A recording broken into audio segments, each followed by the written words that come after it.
नमस्कार। आज हम जिस दर्शन के विषय में चर्चा करेंगे वह है योग दर्शन। और योग दर्शन इस वर्तमान परिप्रेक्ष्य में बहुत ही पॉपुलर है, क्योंकि अस्वस्थता लोगों की बढ़ती जा रही है, सब योग की तरफ भाग रहे हैं, लेकिन वास्तव में इसके दर्शन को बिना जाने हम इसके पूर्ण लाभ को नहीं उठा सकते।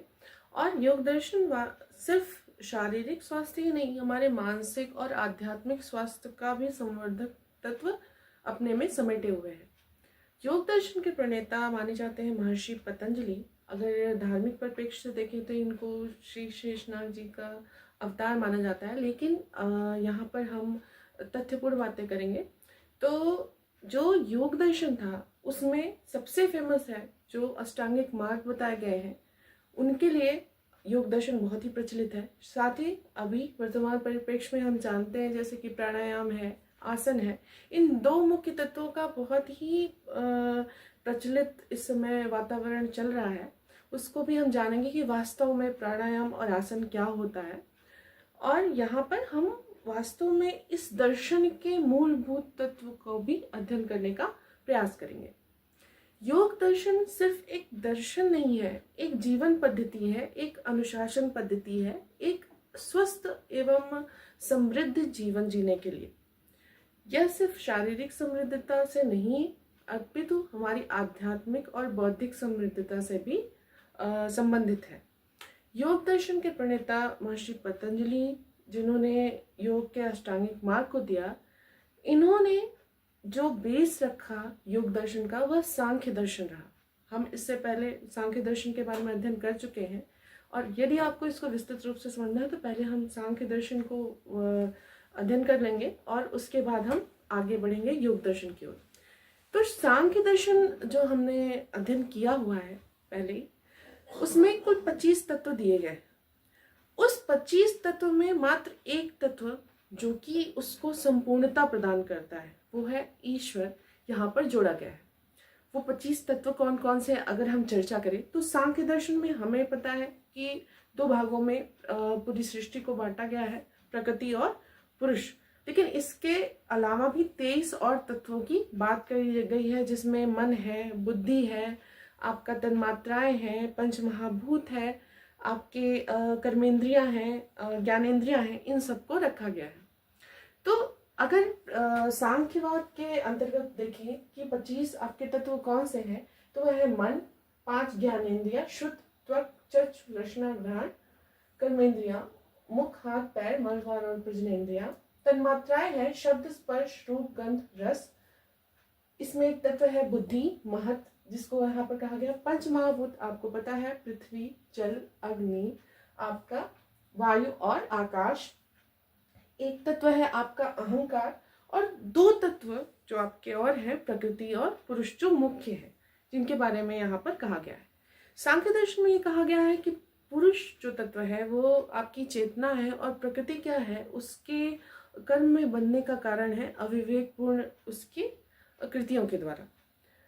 प्रकृति जो हम भौतिक अपने आसपास परिदृश्य देखते हैं वह सजीव है, और जो आपका पुरुष है वह एक चैतन्य रूप है, एक निर्जीव है। लेकिन जब वह अपने अविवेक से प्रकृति के संपर्क में आता है तो यहाँ पर ये सृष्टि का निर्माण होता है।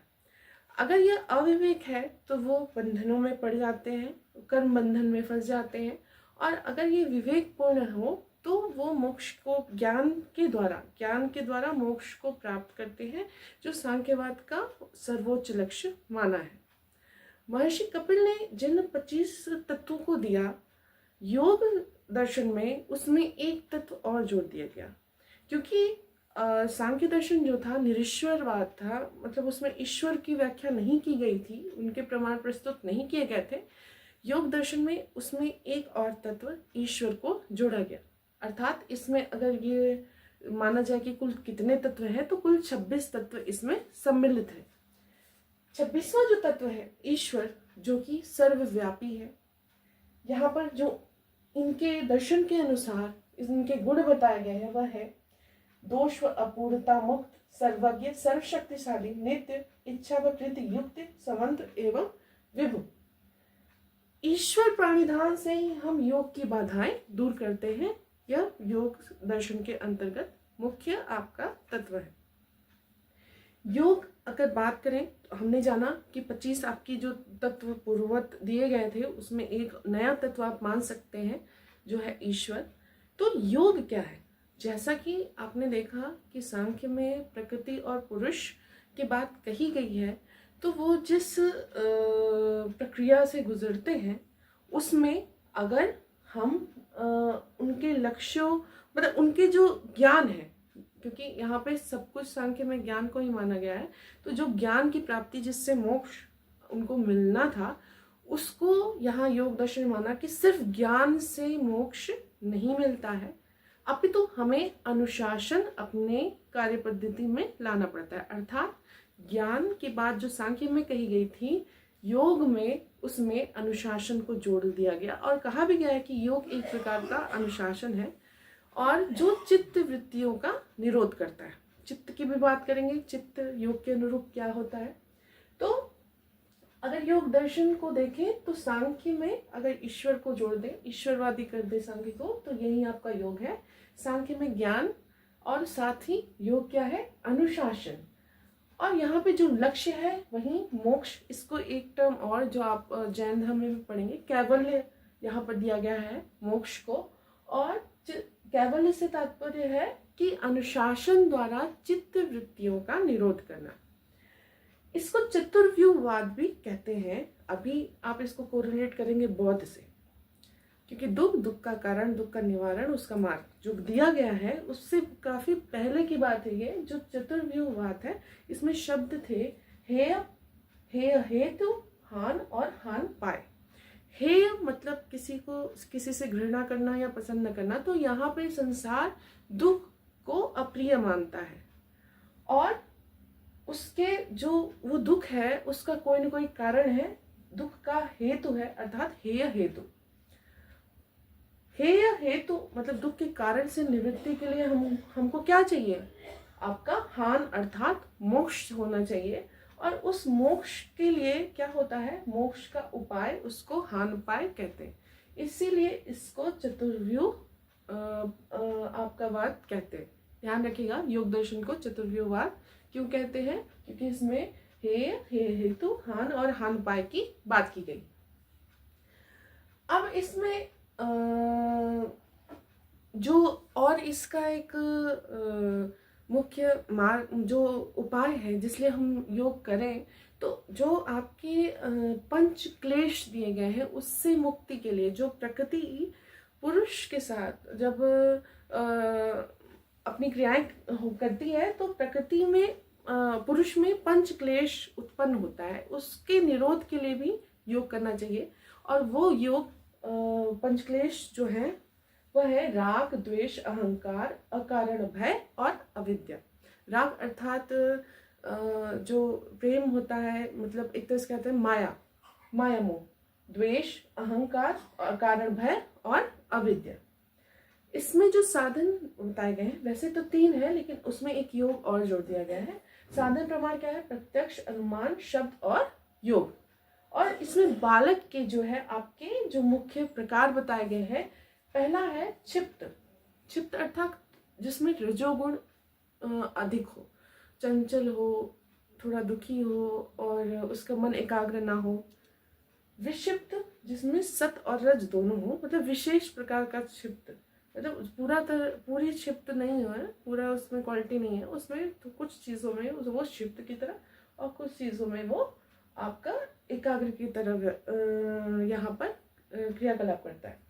तीसरा आपका मूड, जिसमें तमोगुण हो, निद्रा हो, आलस्य हो, ये सारी चीजें।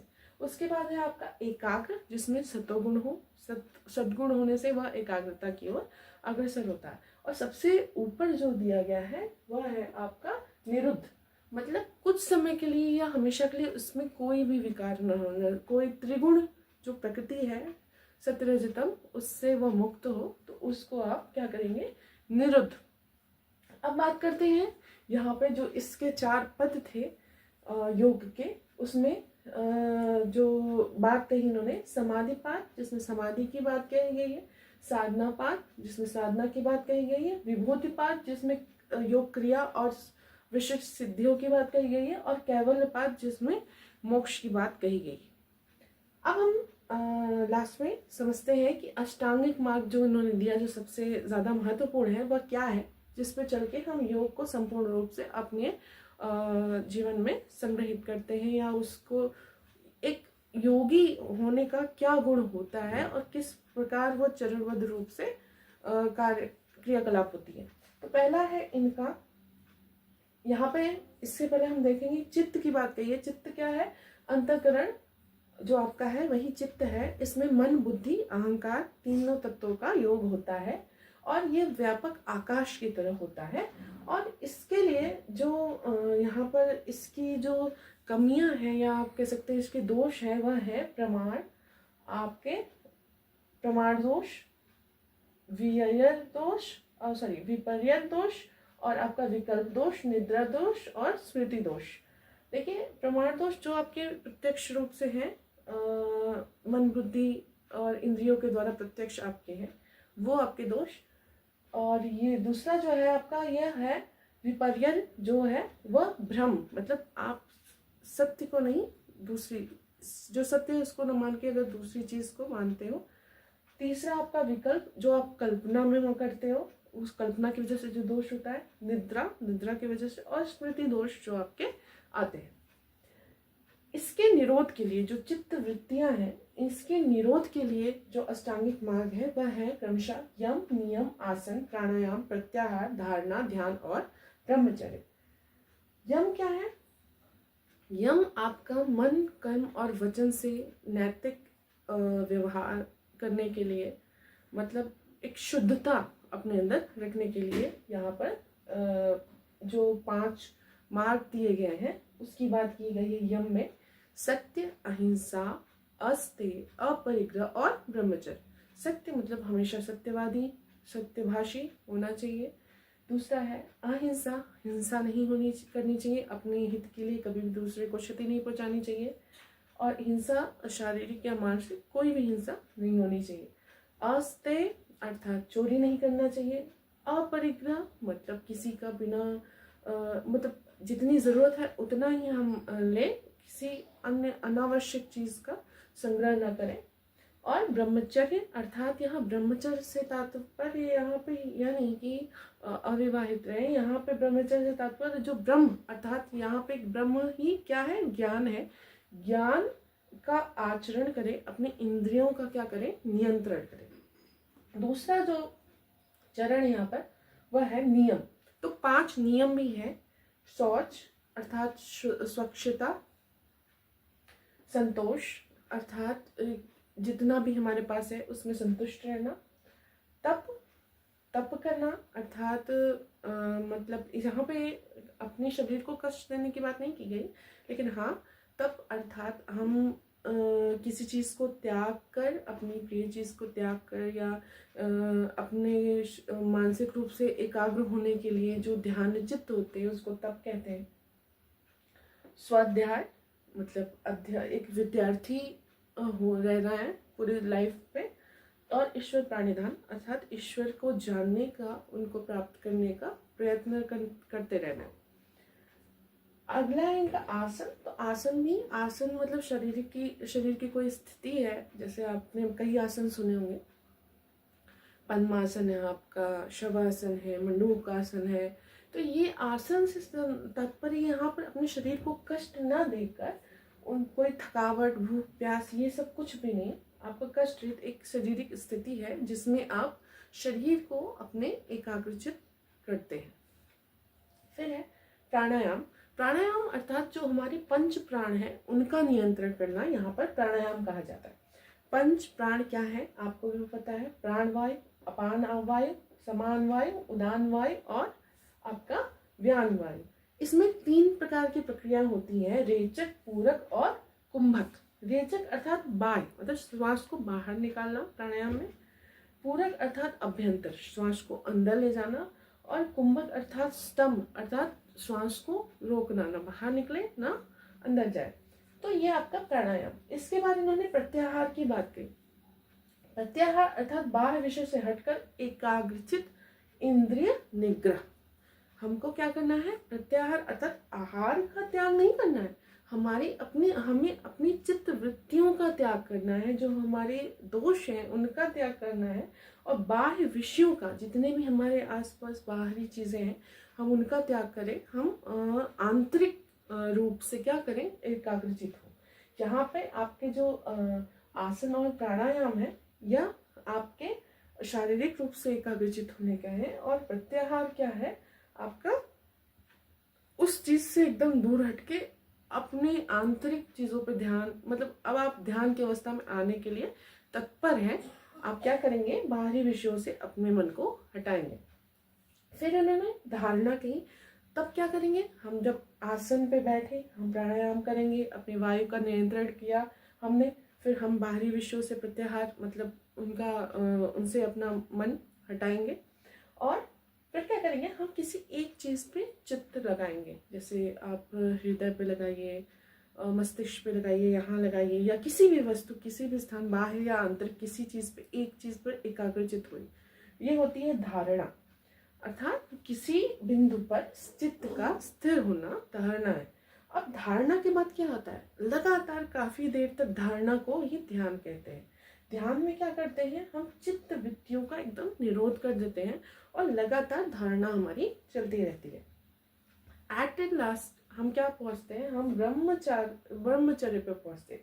ब्रह्मचर्य मतलब खुद को ब्रह्म में मिला देना, अहम ब्रह्मास्मि, अर्थात ईश्वर का जो हमारे अंदर अंश है उसको महसूस करना और उसको ईश्वर से कनेक्ट करना, और ब्रह्म को खुद को समर्पित कर देना, और चित्त वृत्तियों का पूर्णतः लोप हो जाना, मतलब कोई भी चित्त वृत्ति आप में न रहे।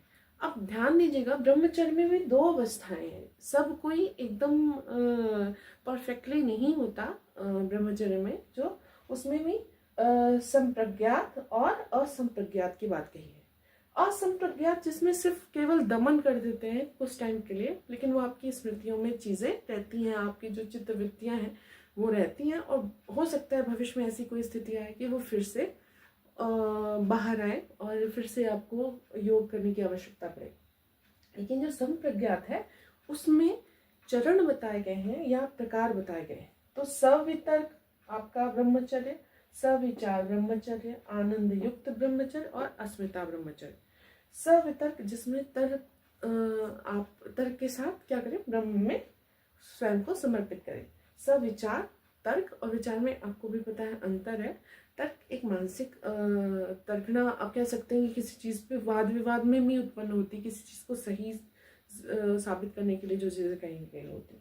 देखिए सविचार क्या है, वो भावना है, वो मेंटेलिटी है आपकी, जिसमें आप क्या करते हैं धीरे धीरे, मतलब आपके विचार में अब ईश्वर से आपका साक्षात्कार हो रहा है और आप उनमें खुद को समर्पित कर रहे हैं। आनंद युक्त जो आपका है उसमें आप क्या है, अब आपको आनंद, परमानंद की स्थिति है आपकी, आपको उस चीज में सुख मिल रहा है ईश्वर से मिलके, बाहरी चीजों से हट के आप ईश्वर को प्रसन्न चित्त होकर समर्पित कर रहे हैं। और अस्मिता अर्थात अपने को स्वयं, जो आपका अहंकार, अस्मिता अहंकार, अहंकार यहाँ पे वो न लेके, उस मीनिंग में लेके, गलत मीनिंग दोष में न लेके, आपके जो अहंग है उसको ईश्वर को समर्पित कर देने की बात कही गई। तो ये आपका योग दर्शन है, जो कि अगर देखा जाए तो हमारे शारीरिक, मानसिक और आध्यात्मिक परिप्रेक्ष्य में संपूर्ण संवर्धन के लिए एकदम इसके जितने भी चरण हैं अगर हम उसको स्वयं में धारण करें तो बहुत ही लाभकारी एवं हमारे समाज के लिए बहुत उत्कृष्ट है। क्योंकि अगर इस स्थिति में आए तो हमारी मानसिक जो संक्रियाएं हैं, जो विचार है, जो स्पंदन है, जो आपके चिंतन की योग्यता है, वो बहुत ही उत्कृष्ट होती जाएगी। और जब आप समर्पित हो जाएंगे ईश्वर के लिए तो उनके कार्यों में लग जाएंगे और आपके अंदर के सारे विकार नष्ट हो जाएंगे और आप एक कह सकते हैं कि महामानव बनने की ओर अग्रसर हो जाएंगे। तो ये पतंजलि, महर्षि पतंजलि के अनुसार योग दर्शन है। हालांकि व्यास जी के ने भी योग के बारे में बहुत कुछ कहा है, उनका भी भाष्य है और कई चीज़ें हैं। मतलब कुल मिला जुला के जैसे योग दर्शन में जो बात मुख्यतः की जानी चाहिए वो यही है कि हमको किस प्रकार से ईश्वर को प्राप्त करने के लिए ज्ञान के साथ अनुशासन को भी पालन करना है, और उस अनुशासन को अर्थात उस अनुशासन से जो प्रकृति और पुरुष के मिलन से जो विकार उत्पन्न किए हुए हैं उस विकार को हम दूर कर सकते हैं और मोक्ष को प्राप्त कर सकते हैं, खुद को ईश्वर में समर्पित कर सकते हैं।